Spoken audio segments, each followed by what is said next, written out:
ಕೇರಳದ YouTuber ಮನಾಫ್ಗೆ SIT notice ಕೊಟ್ಟಿದೆ. ವಿಚಾರಣೆಗೆ ಬಂದು ಹಾಜರಾಗಬೇಕು, ಹಾಜರಾಗದೆ ಹೋದರೆ ಒದ್ದೆಳ್ಕೊಂಡು ಬರ್ತೀವಿ ಅಂತ ಹೇಳೋದಕ್ಕೆ ಬರೋದಿಲ್ಲ. ನೋಟಿಸ್ನಲ್ಲಿ ಕಾನೂನು ಕ್ರಮ ಎದುರಿಸಬೇಕಾಗತ್ತೆ ಅಂತ ಹೇಳಿದ್ದಾರೆ. ಮೊನ್ನೆನೇ ಹೋಗಿದ್ದು ನೋಟಿಸು. ಈದ್ ಮಿಲಾದ್ ಇದೆ, ನನಗೊಂದೆರಡು ದಿವಸ ಟೈಮ್ ಕೊಡಿ, ಸೋಮವಾರ ಬರ್ತೀನಿ ಅಂತ ಮನಾಫ್ ಹೇಳಿದಾನಂತೆ. ನಾಳೆ ಭಾನುವಾರ, ನಾಡಿದ್ದು ಬರಬಹುದು, ಸೋಮವಾರ ಬರುವ ಸಾಧ್ಯತೆ ಇದೆ. ಮನಾಫ್ ಬಗ್ಗೆ ಹೇಳಿದ್ದೆ ನಾನು. ಮೂಲತಃ ಕೇರಳದವನು. ಈತನ ತಂದೆ ಶಿವಮೊಗ್ಗ ಹತ್ರ ಸಾಗರಕ್ಕೆ ಬಂದು ಸೆಟ್ಲ್ ಆಗಿದ್ದರು. ಅಲ್ಲಿನ ಕಾಂಗ್ರೆಸ್ ಲೀಡರ್ ಆಗಿದ್ದರು, ಪುರಸಭೆ ಸದಸ್ಯರಾಗಿದ್ದರು ಈತನ ತಂದೆ. ಮನಾಫ್ ಮತ್ತು ವಾಪಸ್ ಕೇರಳಕ್ಕೆ ಹೋಗಿ ನಾನು ಕಟ್ಟಿಗೆ ವ್ಯಾಪಾರ ಮಾಡ್ತೀನಿ ಅಂತ ವಾಪಸ್ ಹೋಗಿದ್ದಂಥ ವ್ಯಕ್ತಿ ಈತ. ಅಲ್ಲಿ ಹೋಗಿ ಕಟ್ಟಿಗೆ ವ್ಯಾಪಾರ, ಒಂದಷ್ಟು ಲಾರಿಗೀರಿ ಮಾಡ್ದ. ಈತನ ಲಾರಿ ಈ ಉತ್ತರ ಕನ್ನಡ ಅಂಕೋಲ ಹತ್ರ ಶಿರೂರು ಗುಡ್ಡ ಕುಸಿತದಲ್ಲಿ ಈತನದೊಂದು ಲಾರಿ ಕೊಚ್ಕೊಂಡು ಹೋಯಿತು. ಅದರಲ್ಲಿ ಡ್ರೈವರ್ ಅರ್ಜುನ್ ಇದ್ದ, ಜೊತೆಗೆ 11 ಜನ ಕೊಚ್ಕೊಂಡು ಹೋಗ್ಬಿಟ್ರು ಬೇಡ್ತಿ ನದಿಯಲ್ಲಿ. ಅದನ್ನೇ ಯೂಟ್ಯೂಬ್ ಕಂಟೆಂಟ್ ಮಾಡಿಕೊಂಡು ಅರ್ಜುನನಿಗೆ ಸಹಾಯ ಮಾಡೋದಕ್ಕೆ ಅಂತ ಒಂದು ಕ್ಯಾಂಪೇನ್ ಶುರು ಮಾಡ್ದಾಗಿತ್ತು. ಅಕೌಂಟ್ ನಂಬರ್ ಕೊಟ್ಟು ಅದಕ್ಕೆ ಜನ ದುಡ್ಡು ಹಾಕಿ ಅಂತ ಜನ ದುಡ್ಡು ಹಾಕಿದ್ರು. ಕೊನೆಗೆ ಅರ್ಜುನನ ಕುಟುಂಬದವರು ಬಂದು ಪತ್ರಿಕಾಗೋಷ್ಠಿ ಮಾಡಿ ಮನಾಫ್ ನಮಗೆ ದುಡ್ಡೇ ಕೊಡ್ತಾ ಇಲ್ಲ, ಯಾರು ದುಡ್ಡು ಹಾಕಬೇಡಿ ಅದಕ್ಕೆ ಅಂತ ಹೇಳೋ ಹಂಗಾಯಿತು. ಅರ್ಜುನನ ಸಹೋದರಿ ಹೋಗಿ ಪೊಲೀಸ್ ಕಂಪ್ಲೇಂಟ್ ಕೊಟ್ಟರು. ಶಿರೂರು ಗುಡ್ಡ ಕುಸಿತ ಮತ್ತು ಅರ್ಜುನನ ನಾಪತ್ತೆಯ ಬಗ್ಗೆ ಒಂದು ಸಿನಿಮಾನೇ ಆಗ್ಬಿಡ್ತಂತೆ ಮಲಯಾಳಂನಲ್ಲಿ. ಅದರಲ್ಲಿ ಹೀರೋ ಆಗಿ ತೋರಿಸಿದ್ದು ಮನಾಫೇ ಹೀರೋ. ಒಬ್ಬ ಲಾರಿ ಮಾಲೀಕ ತನ್ನ ಡ್ರೈವರ್ ಕೊಚ್ಕೊಂಡು ಹೋಗಿದ್ದಾಗ ಹೆಂಗೆಲ್ಲ ಸಂಕಟ ಅನುಭವಿಸ್ದ, ಅದೇ ಸಿನಿಮಾ ಅಂತೆ. ಅಂಥ ಮನಾಫು ಧರ್ಮಸ್ಥಳಕ್ಕೆ ಬಂದು ತಿಮ್ರೋಡಿ ಮನೆಯಲ್ಲಿ 4 ದಿವಸ ಉಳ್ಕೊಂಡು ಕಾಡಲ್ಲೆಲ್ಲ ಓಡಾಡಿ ವಿಡಿಯೋಗಳನ್ನು ಮಾಡ್ಕೊಂಡು ವಾಪಸ್ ಕೇರಳಕ್ಕೆ ಹೋಗಿ ಮಲಯಾಳಂನಲ್ಲಿ ಅವುಗಳನ್ನು ಪ್ರಸಾರ ಮಾಡಿ ಧರ್ಮಸ್ಥಳ ಕ್ರಿಯಾ ಸಮಿತಿ ಅಂತ ಒಂದು ಸಮಿತಿ ಮಾಡಿ ಧರ್ಮಸ್ಥಳಕ್ಕೆ ಕೇರಳದಿಂದ ಹೆಣ್ಣು ಮಕ್ಕಳು ಹೋಗಬಾರದು ಅಂತ ಒಂದು ಕ್ಯಾಂಪೇನ್ ಶುರು ಮಾಡ್ತಾ ಇದ್ದ. ಧರ್ಮಸ್ಥಳದ ಕೇರಳದ ಮೇನ್ ಸ್ಟ್ರೀಮ್ ಮೀಡಿಯಾಗಳು, ಮಲಯಾಳಂ ಮೇನ್ ಸ್ಟ್ರೀಮ್ ಮೀಡಿಯಾಗಳು ಧರ್ಮಸ್ಥಳದ ವಿಷಯವನ್ನು ಚರ್ಚೆಗೆ ತೆಗೆದುಕೊಂಡಾಗ ಈತನನ್ನು ಪ್ಯಾನಲಿಸ್ಟ್ ಆಗಿ ಕರೆಸ್ತಾ ಇದ್ವು.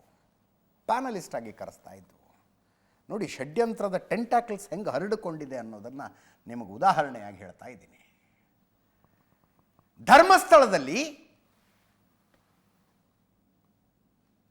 ಧರ್ಮಸ್ಥಳದ ವಿಷಯದಲ್ಲಿ ಕೇರಳದಲ್ಲಿ ಒಂದು ಪೊಲೀಸ್ ಕಂಪ್ಲೇಂಟ್ ಆಯಿತು. ಅನೀಶ್ ಅನ್ನುವ ವ್ಯಕ್ತಿ, ನನ್ನ ತಂದೆಯ ಸಾವಿನ ಬಗ್ಗೆ ನನಗೆ ಅನುಮಾನ ಇದೆ ಅಂತ 2018ರಲ್ಲಿ ಮೂಡುಬಿದ್ರೆಯಲ್ಲಿ, ದಕ್ಷಿಣ ಕನ್ನಡದ ಮೂಡುಬಿದ್ರೆಯಲ್ಲಿ ಆಕ್ಸಿಡೆಂಟ್ ಆಗಿ ಅನೀಶ್ ತಂದೆ KJ ಜಾಯ್ ತೀರ್ಕೊಂಡಿರ್ತಾರೆ. ಕಂಪ್ಲೇಂಟ್ನಲ್ಲಿರೋದು, ನಮ್ಮ ಸ್ವಂತ ಜಮೀನನ್ನು ಒಂದಷ್ಟನ್ನು ಧರ್ಮಸ್ಥಳದವ್ರಿಗೆ ನಾವು ಮಾರಿದ್ವಿ, ಉಳಿದ ಜಮೀನನ್ನು ನಮಗೆ ಮಾರಿ ಅಂತ ಅವರು ಒತ್ತಡ ಹಾಕ್ತಾ ಇದ್ರು. ನಮ್ಮ ತಂದೆ ಒಪ್ಪಿರಲಿಲ್ಲ. ಅವರು ಮೂಡುಬಿದ್ರೆಯಲ್ಲಿ ಬೈಕ್ ಆಕ್ಸಿಡೆಂಟ್ನಲ್ಲಿ ತೀರಿಕೊಂಡ್ರು, ಅದು ಕೊಲೆ ಅಂತ ನಮಗೆ ಡೌಟ್ ಇದೆ, ತನಿಖೆ ಆಗಬೇಕು ಅಂತ ಕೇರಳದಲ್ಲಿ ಕಂಪ್ಲೇಂಟ್ ಕೊಡಿಸ್ತಾರೆ. ಜುಲೈ 22ನೇ ತಾರೀಕು ತಳಿಪರಂಬ ಪೊಲೀಸ್ ಸ್ಟೇಷನ್ನಲ್ಲಿ ಅನೀಶ್ ಹೋಗಿ ಕಂಪ್ಲೇಂಟ್ ಕೊಡೋದು.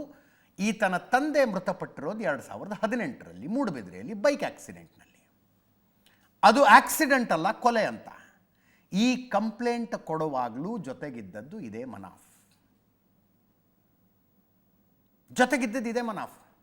40 ಎಕರೆ ಭೂಮಿ ಇತ್ತು, 20 ಎಕರೆ ಅವ್ರಿಗೆ ಮಾರಿದ್ವಿ, ಇನ್ನು 20 ಎಕರೆ ಮಾರಿ ಅಂತ ನಮ್ಮ ಮೇಲೆ ಒತ್ತಡ ಹಾಕ್ತಾ ಇದ್ರು. ನಮ್ಮ ತಂದೆ ಮಾರೋದಕ್ಕೆ ರೆಡಿ ಇರಲಿಲ್ಲ. ಅಂಥ ಟೈಮ್ನಲ್ಲಿ ಆಕ್ಸಿಡೆಂಟ್ ಆಗಿಬಿಡ್ತು. ಈ ಆಕ್ಸಿಡೆಂಟ್ ಹಿಂದೆ ಧರ್ಮಸ್ಥಳದವರಿದ್ದಾರೆ ಅಂತ ನನಗೆ ಡೌಟ್ ಇದೆ ಅಂತ ಕಂಪ್ಲೇಂಟು ಮನಾಫ್ ಕರ್ಕೊಂಡು ಹೋಗಿ ಕಂಪ್ಲೇಂಟ್ ಕೊಡಿಸಿರೋದು. ಕೇರಳದ ಲಿಂಕ್ ಹೆಂಗಿದೆ ಅಂತ. ವಕೀಲ ಧನಂಜಯ್ ಅವರು ಲೆಟರ್ ಬರೆದದ್ದು ಕೇರಳ ಸರ್ಕಾರಕ್ಕೆ, ನೀವೇ SIT ಮಾಡಿಬಿಡಿ ಅಂತ.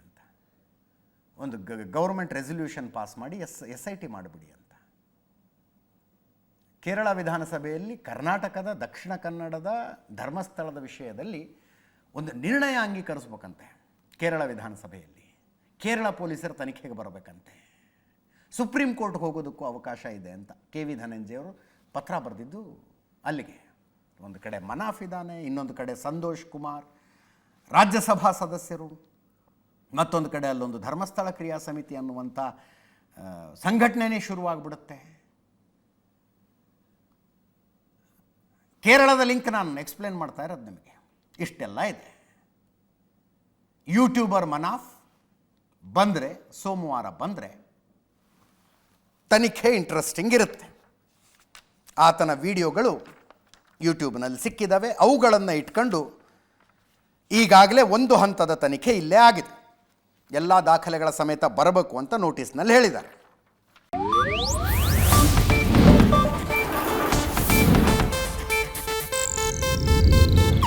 ಇದು ಏಷ್ಯಾನೆಟ್ ನ್ಯೂಸ್ ನೆಟ್ವರ್ಕ್ ಪ್ರಸ್ತುತಿ.